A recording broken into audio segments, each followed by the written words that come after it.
주 예수 그리스도로부터 은혜와 평강이 함께 하시기를 축원합니다.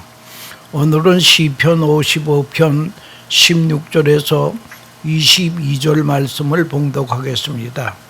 나는 하나님께 부르짖으리니 여호와께서 나를 구원하시리로다. 저녁과 아침과 정오에 내가 근심하여 탄식하리니 여호와께서 내 소리를 들으시리로다. 나를 대적하는 자 많더니 나를 치는 전쟁에서 그가 내 생명을 구하사 평안하게 하셨도다. 옛부터 계시는 하나님이 들으시고 그들을 낮추시리이다. 그들은 변하지 아니하며 하나님을 경외하지 아니하니이다. 그는 손을 들어 자기와 화목한 자를 치고 그의 언약을 배반하였도다.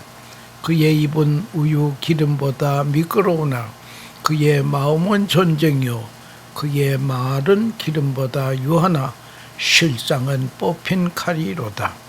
네 짐을 여호와께 맡기라. 그가 너를 붙드시고 의인의 요동함을 영원히 허락지 아니하시리로다. 아멘. 이 말씀을 가지고 네 짐을 여호와께 맡기라 라고 하는 주제로 말씀하고 있습니다. 여기 오늘 본문 17절에 보면 내가 근심하며 탄식하리니 라고 하는 말이 있습니다. 이 탄식은 하나님께 하는 것이고 원망 불평은 사람이 교만할 때 마귀에게 하는 것이라고 하는 것을 우리가 알아야 될 것입니다. 오늘 22절에 보면 네 짐을 여호와께 맡기라. 그가 너를 붙드시고 의인의 요동함을 영원히 허락하지 아니하시리로다. 요즘 인문학에서 가장 인기가 많은 책이 있습니다. 많은 사람에게 영향을 주었습니다. 그 책의 이름이 Power of Stress라는 책입니다. 우리나라는 번역하기를 스트레스의 힘이라고 번역을 했습니다. 이 책은 캐리 맥고닉 갈이라고 하는 교수가 썼는데 몇 년 동안 세계적인 베스트셀러로 올라갔던 책입니다. 여기서 불안과 좌절, 역경이라는 외적인 자극 때문에 내적인 변화를 일으키는 것을 스트레스라고 한다고 합니다. 이것이 우리의 건강을 해칠 뿐 아니라 뇌세포를 죽여버린다는 거예요. 그리고 DNA를 바꾼다고 하는 것입니다. 더 나아가서는 노화를 촉진시킵니다. 그러므로 스트레스라고 하는 것은 만병의 근원이고 참 무서운 병열시다. 잘 나가던 사업이 잘못되면서 일주일 만에 머리가 하얗게 새는 사람이 있습니다. 그렇게 건강하던 사람이 일어나질 못합니다. 그런데 이 책에서는 이 책의 지론은 뭔가니 스트레스가 백해무익한 게 아니라 유용하다는 것입니다. 인간에게는 스트레스가 필요하다는 거예요. 그리고 이것은 반드시 활용해야 된다라고 하는 것입니다. 이것으로 인해서 넘어지거나 좌절될 것이 아니라 일어나는 힘을 얻을 수 있다라고 하는 것입니다.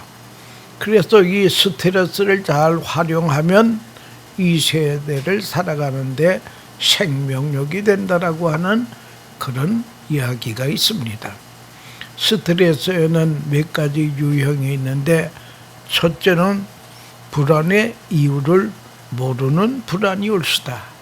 왜 내가 걱정하고 있는지 모르면서 불안합니다. 이유를 아는 것은 공포입니다. 두 번째는 좌절이라고 하는 것입니다. 좌절이라고 하는 스트레스가 있습니다. 목표 지향적으로 무엇인가 해야 하는데 시동이 걸립니다. 방해가 많아서 이것을 뚫고 나갈 수가 없습니다. 목표는 정했는데 갈 수 있는 용기가 능력이 없다는 거예요. 그것을 좌절이라고 합니다. 또 그다음에 갈등이라는 스트레스가 있습니다. 컴플리트 올시다. 이럴까 저럴까 하나를 버려야 하나를 택하겠는데 하나를 버리는 용기가 없기 때문에 택하는 용기도 없습니다. 이런 것이 모두 스트레스라고 그 책에서 말하고 있습니다. 오늘 본문의 말씀은 다윗 왕도 우리 못지않게 많은 스트레스에 시달렸던 분입니다. 그분은 그 문제를 어떻게 해결했느냐? 여기서 우리가 찾아야 될 귀한 진리가 있습니다. 첫째, 그는 먼저 하나님 앞에 기도했다는 거예요. 16절에 보면 나는 하나님께 부르짖으리니 여호와께서 나를 구원하시리로다 라고 하는 말씀이 있습니다.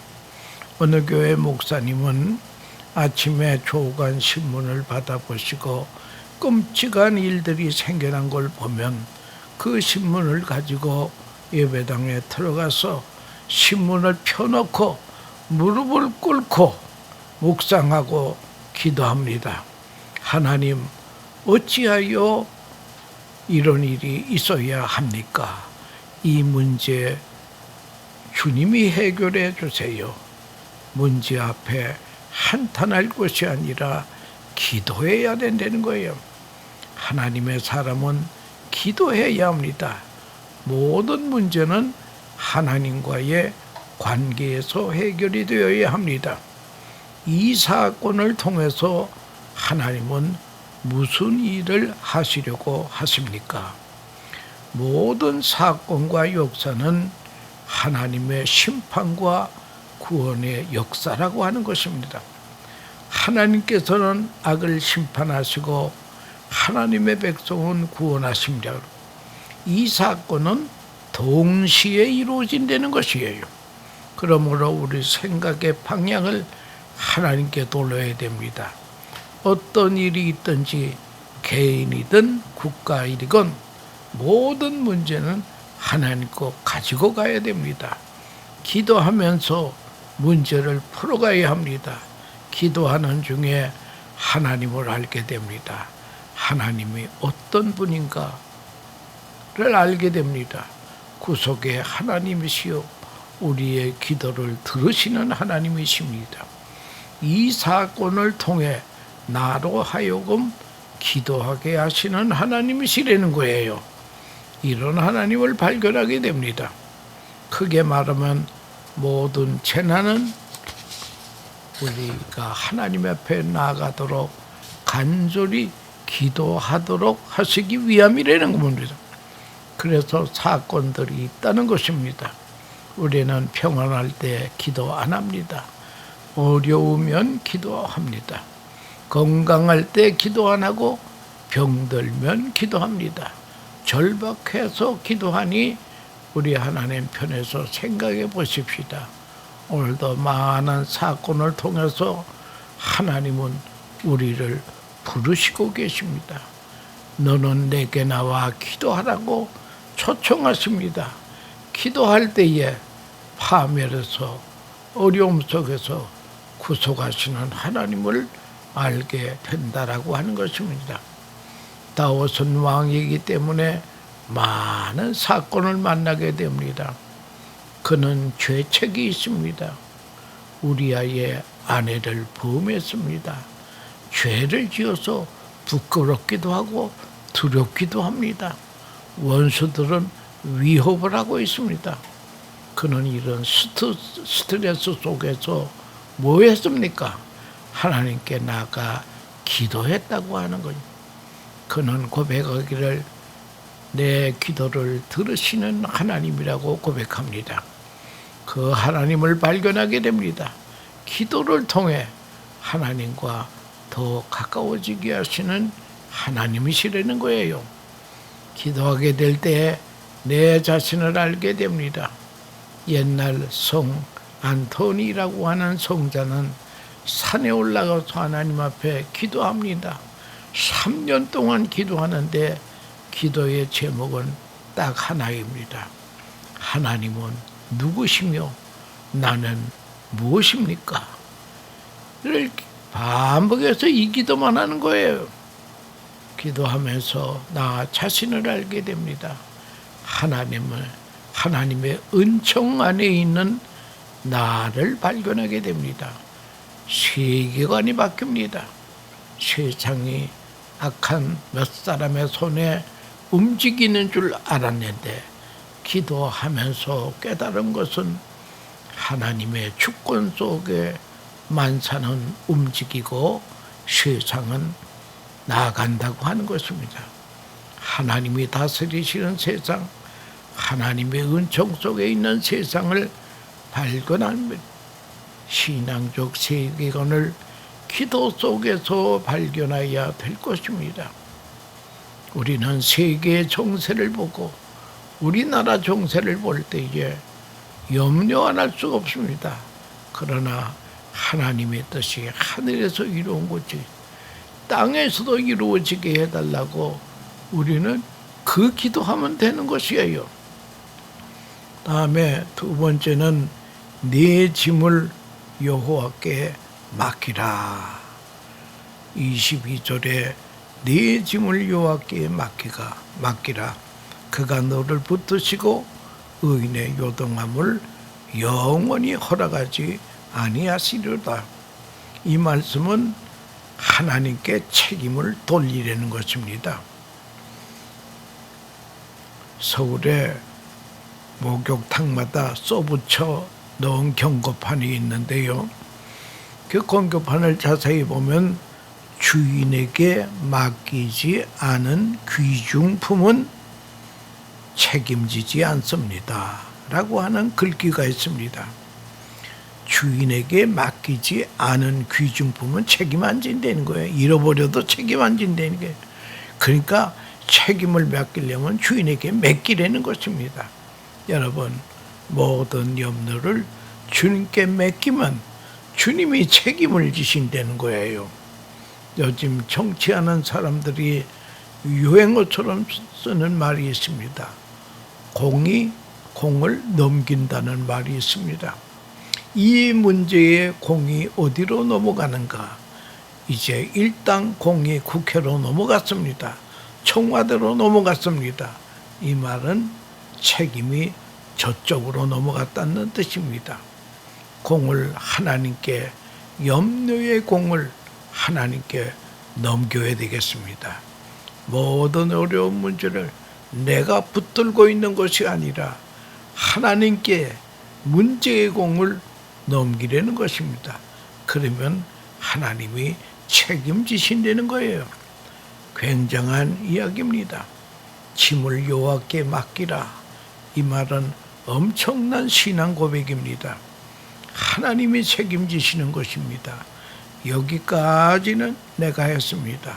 이제는 하나님 맡으세요. 나는 하나님께 맡기겠습니다. 하나님이 책임져 주세요. 유명한 기독교 심리학자 폴 트리니라고 하는 사람이 죄책감과 은혜라는 그런 책을 썼는데요. 심리학적으로 설명을 했습니다. 하나님을 독점적으로 이해하려는 사람들의 잘못된 신앙이 하나님이 내 생각하고 같을 것이라고 생각합니다. 내 자신의 판단이나 하나님의 판단이 다를 바가 없다고 생각하는 것입니다. 자신의 의견에 집착해서 하나님의 내 뜻에 공감하지 않으면 하나님도 나를 배신했다고 생각합니다. 왜 그렇습니까? 하나님은 내 어려운 사정을 모르고 계신가? 그것이 잘못입니다. 그러므로 하나님 앞에 내 자신의 뜻을 버려야 됩니다. 내 자신의 고집과 판단과 지혜를 포기해야 됩니다. 예수님께서 십자가를 앞두고 겟세마네 동산에서 기도하실 때에 내 뜻대로 마옵시고 아버지의 뜻대로 하옵소서. 내 지식 판단을 포기하는 것이 하나님께 맡기는 것입니다. 아버지의 뜻대로 하옵소서. 하나님께 맡깁니다. 하나님께 책임을 전가하는 것은 기도한다는 것입니다. 그리고 우리는 순종해야 합니다. 하나님의 말씀대로 순종하면 명령자가 책임을 지십니다. 내 뜻대로 했으면 내가 책임져야 됩니다. 하나님의 뜻대로 했으면 하나님이 책임지는 것입니다. 책임이 없다는 것은 편한 것입니다.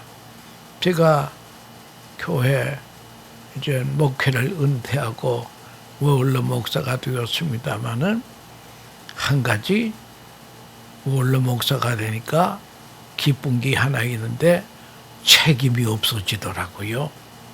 여러분, 이 책임이라고 하는 게 참 무거운 것입니다.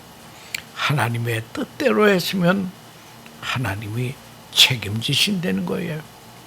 하루는 하나님께서 아브라함에게 창세기 12장 1절에 보면 여호와께서 아브라함에게 이르시되 너는 너희의 고향과 친척과 아버지 집을 떠나 내가 내게 보여줄 땅으로 가라. 말씀대로 떠났습니다. 그러면 이제는 하나님께서 책임지셔야 됩니다. 또 얼마 후에 하나님께서 네 아들 독자 이삭을 나에게 바쳐라. 그럴 때도 yes sir 하고 순종했습니다. 그러면 하나님이 책임져 주시는 것입니다. 부모의 뜻을 따르는 사람은 나는 책임이 없고 부모가 책임을 집니다. 하나님의 뜻에 순종하면 마음의 평안과 자유함이 있습니다. 이것이 무서운 스트레스로부터 벗어날 수 있는 길입니다. 뿐만 아니라 약속을 확인하게 됩니다. 하나님의 약속을 따라서 오늘을 삽니다. 그러면 앞길이 환하게 요긴되는 거예요.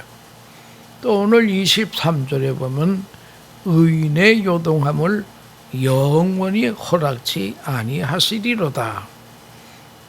나에게 간절한 소원이 있다 하더라도 하나님의 의가 먼저라고 하는 것을 잊지 말아야 됩니다. 의는 요동하지 않고 하나님의 소원은 반드시 이루어집니다. 내 뜻이 아닌 하나님의 뜻이 이루어지는 것입니다. 내 소원은 묵살해도 좋습니다. 하나님의 뜻만 이루어지는 것이 하나님께는 영광이요 우리에게도 유익이라고 하는 것을 알아야 됩니다. 어떻게 해야 스트레스로 벗어날 수 있겠습니까? 마태복음 6장 33절에 그런즉 너희는 먼저 그의 나라와 그의 의를 구하라. 그리하면 이 모든 것은 너에게 더하여 주시리라. 하나님의 뜻이 이루어진 다음에 내 뜻이 이루어지는 것입니다. 하나님의 의를 떠나 진리를 떠나서 내 뜻이 이루어지는 게 아니라는 거예요. 그래서 고린도전서 13장에 사랑은 뭡니까? 진리와 함께 기뻐하고 기쁨에는 진리가 있어야 됩니다. 그러므로 우리의 모든 소원은 하나님의 뜻 안에 있습니다. 사랑은 단순한 로맨스가 아닙니다. 진리 안에 있는 것입니다. 다음에 네 번째는 보험사에 감사할 때에 스트레스가 없어진다는 거예요. 빌립보서 4장 6절에서 7절에 보면 아무것도 염려하지 말고 다만 모든 일에 기도와 간구로 너희의 구할 것을 감사함으로 하나님께 아뢰라.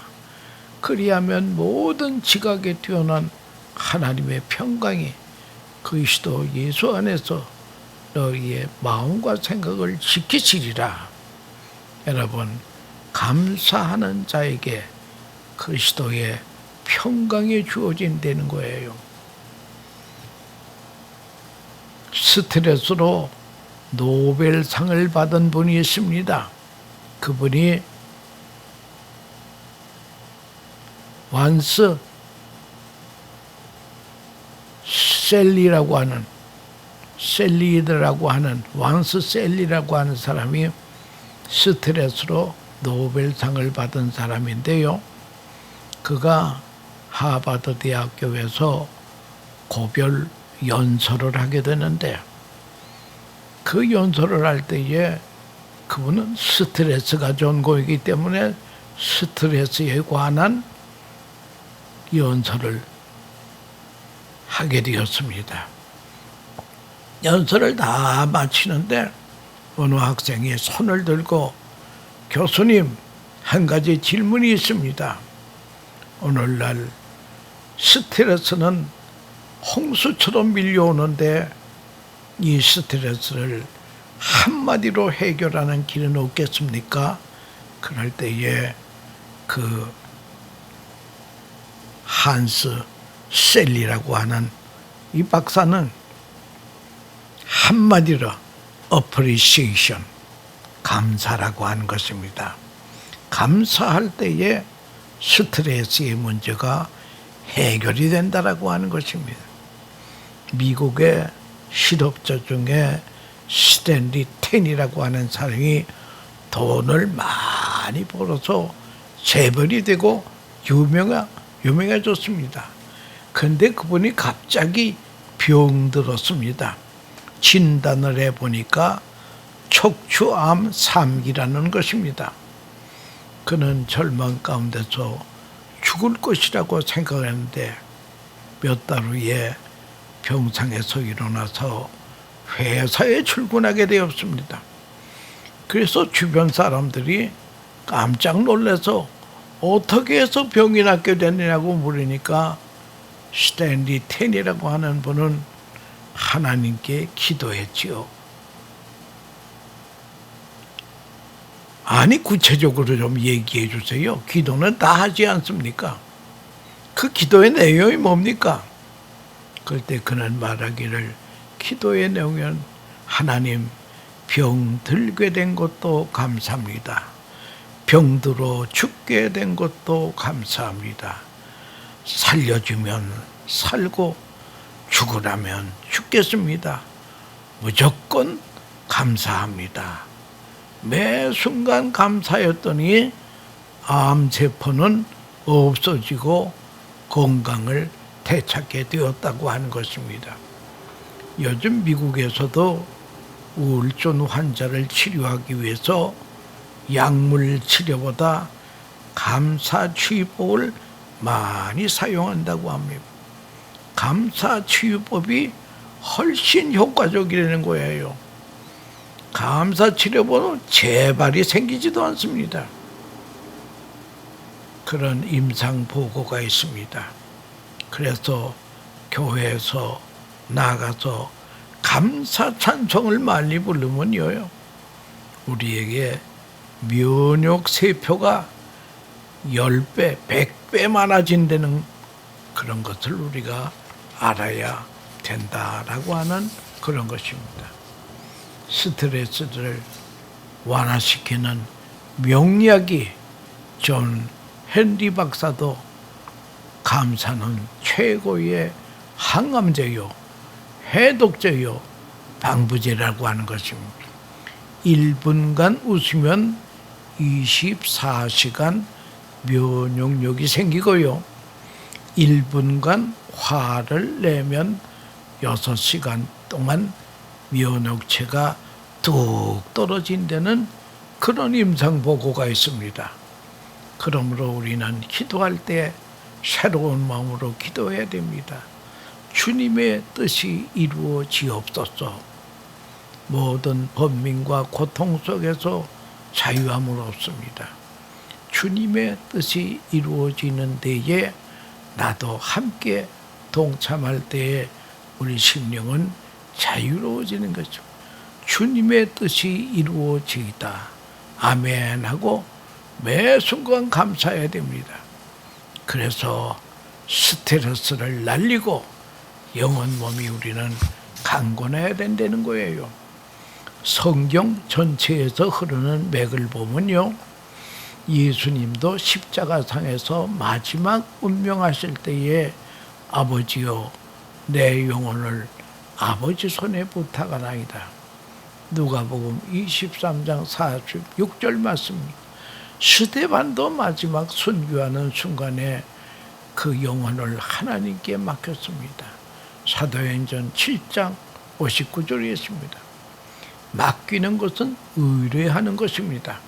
하나님은 자기 백성이 기탄 없이 하나님께 의뢰하는 것을 그걸 기뻐하신다는 거예요. 그러므로 만사 해결의 책임자이신 하나님께 모든 것을 맡겨야 됩니다. 그래야만 모든 지각에 뛰어난 하나님의 평강에 우리의 삶과 생각, 생애를 주장해 주신다고 하는 것입니다. 여러분, 네 짐을 여호와께 맡기라고 하였습니다. 주님께 맡기면은 어떤 유익이 우리에게 있는가? 땅을 차지하게 된다는 거예요. 시편 37편 3절에 있습니다. 땅을 차지하게 된다는 것은 옛날 땅을 차지하는 사람은 장수가 차지합니다. 그러니까 힘이 생긴다는 거예요. 승리한다는 거죠. 둘째는 하나님이 우리의 걸음을 인도하신다는 거예요. 여호와께 우리 짐을 맡길 때 하나님은 양식을 공고하심으로 걸식하지 않게 해주신다는 거예요. 이게 사업이 잘 된다는 거예요. 넷째는 가정을 안위하심으로 근심이나 걱정을 하지 않게 합니다. 화목과 사랑이 넘치는 가정이 되게 해주신다는 거예요. 다섯째는 자손이 복되게 해주시겠다는 거예요. 내가 잘 되고 장수하리라. 여러분, 그래서 우리는 내 짐을 여호와께 맡길 줄 아는 하나님의 복된 귀한 성도들 되시기를 축원합니다. 감사합니다.